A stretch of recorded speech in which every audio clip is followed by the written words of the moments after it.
rồi. Ủa hai tụi chúng nó đau, chúng chắc đau lắm rồi.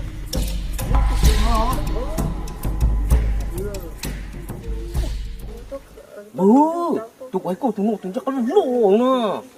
Đúng rồi. Đúng không? Đúng câu luôn nè. Ui sáng cho có thả câu cá. Thả tao mà, thả tao. Nè tiền nó tông rồi. Tôi hiểu. Thả. Hay có. Đúng không? Câu bạc cái ưu đa cái nháp bia. Nhớ tao mà, nhớ. Nó nơi thì nhớ tao á. Nó rất tuyệt, cũng không có trong cũng mà. Cũng nhiệt không hả? Cụ thả nó có thả. Có thiếu có linh thả. Có linh thả rồi. Cũng bỏ thì quái cô tuôn ta. Đúng rồi. Ê, mà anh chú có nhìn thế đấy. Ta xì của mình chỉ mà nó lò. Hả? Mà cái gì mà chưa? Cụ là muốn đàn trong rồi.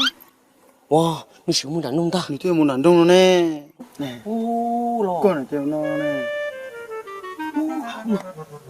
Tí chúng tôi xíu này, tôi chuyên nhiều chả nó. Ui lo lo à chú chuyên xe nè. Ui tí giống này lại nè. Có chú bỏ lên nát sợ ưu hả nó. Cái này cho ni, nếu mua chứ tôi trai nếu mua nữa. Cái này mà lấy cho ưu là ưu nên không tao xe không bỏ lên. Được.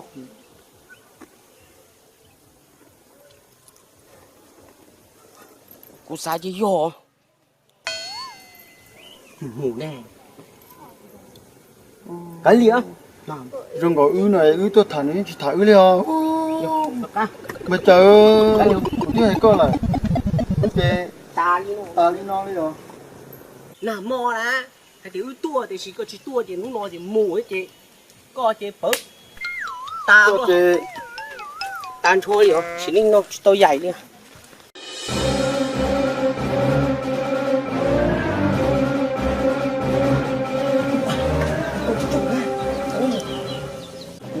nó đảo nó mà cũng ổn định hố nó cũng sâu kia kìa nó mù nữ lên chị nhưng chị kịp ổn định đâu nó chuyên đối cái cô lô cô cái cô mò kia thì mà chẳng hạn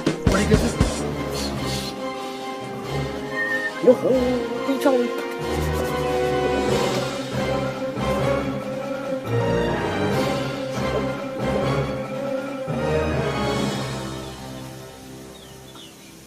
nó hố ôi mà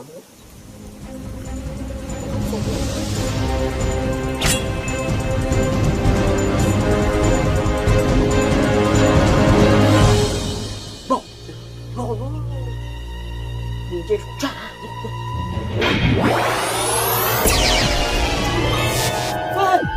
quá ôi Sát chưa nè. Tôi đã có trong đó nhẹ luôn mì nhá nó. nhà cho con gì cho con cho một tiền ta có ta Đúng. Tí hơi cụ lon ha, tôi sát. Đã có trong đấy cụ tới đi. Lon thế tôi sát ha. Rồi nhẹ cụ mì qua con mì mất thuốc cả đi mà cô. nhớ có chơi mà tôi thả vô trên cái có gì có sát thả lại cho lớn nhẹ lớn mì mà